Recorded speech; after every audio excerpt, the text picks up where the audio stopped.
মঙ্গলবার পূর্ত দপ্তরের চিফ ইঞ্জিনিয়ারের কাছে ডেপুটেশন দিলেন এমডিসির বিধায়ক এবং এমডিসিরা। তিপ্রামথার বিধায়ক এবং এমডিসিরা ডেপুটেশন দিলেন পূর্ত দপ্তরের চিফ ইঞ্জিনিয়ার রাজীব মজুমদারের কাছে। এদিনের ডেপুটেশনে উপস্থিত ছিলেন বিধায়ক রঞ্জিত দেববর্মা, বিধায়ক ফিলিপ রিয়াং, বিধায়ক পাঠানলাল জমাতিয়া, এমডিসি সুরজ দেববর্মা, এমডিসি জিতেন দেববর্মা, এমডিসি জেমস দেববর্মা প্রমুখ। এদিন রঞ্জিত দেববর্মা জানান, সম্প্রতি রাজ্য সরকার সিদ্ধান্ত নিয়েছে যারা এডিসি প্রশাসনের কাছে ঠিকাদারি কাজের জন্য লাইসেন্স নিয়েছেন তারা রাজ্যের অন্যান্য অংশ অর্থাৎ এডিসি এলাকার বাইরের কাজ করতে পারবেন না। শুধুমাত্র পূর্ত দপ্তরের কাজের ক্ষেত্রে এই সিদ্ধান্ত নেওয়া হয়, কিন্তু দেশের অন্যান্য রাজ্যে এমন কোনো নির্দেশ নেই। তাহলে ত্রিপুরায় এই ধরনের সিদ্ধান্ত কেন? তারা এদিন চিফ ইঞ্জিনিয়ারের কাছ থেকে সঠিক জবাব পাননি, তাই তারা আগামীকাল পূর্ত দপ্তরের সচিবের সাথে দেখা করবেন বলে জানান। আমরা শুনবো ঠিক কি জানাচ্ছেন বিধায়ক রঞ্জিত দেববর্মা। এডিসি থেকে যারা লাইসেন্স নিয়েছে পিডব্লিউডি বা কন্ট্রাক্ট কাজের জন্য বা লাইসেন্স বা অ্যারেঞ্জমেন্ট যারা নিয়েছে তাদেরকে স্টেটে কোনো টেন্ডারে অংশগ্রহণ করতে নিষেধ করা হয়েছে।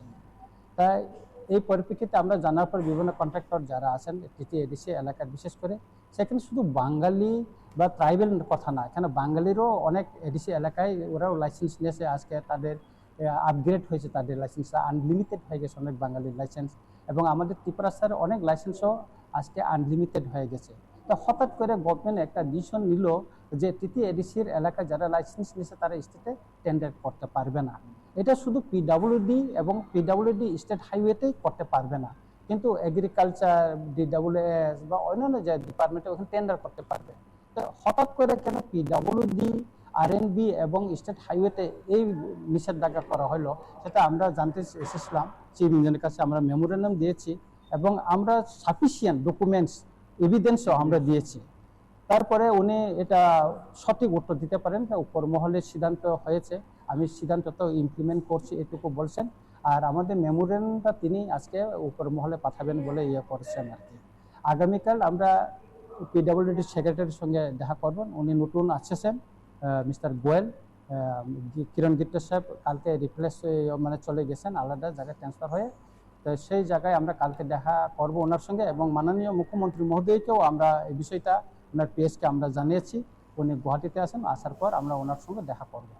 সব জায়গাতে মানে পার্টিসিপেট করতে পারো। দেখুন, আজকে শুধু ত্রিপুরাতে এই আইনটা চালু করা হয়েছে, আসামে বুরুল্যান্ডে লাইসেন্স যারা নিয়েছে তারা স্টেটে আসামে সব জায়গাতে টেন্ডার করতে পারছে। আজকে আপনি আসামের একটা অংশ ডিমা হাউসতে যারা লাইসেন্স নিয়েছে তারা স্টেটে সব জায়গাতে টেন্ডার করতে পারছে, শুধু ত্রিপুরাতে এই রেস্ট্রিকশন করা হয়েছে। এটা একটা মানে কি বলবো, এডিসি এলাকায় লাইসেন্স নিয়ে এই স্টেটে করতে পারো, এটা একটা বৈষম্যমূলক আচরণ হয়েছে বলে আমরা মনে করি।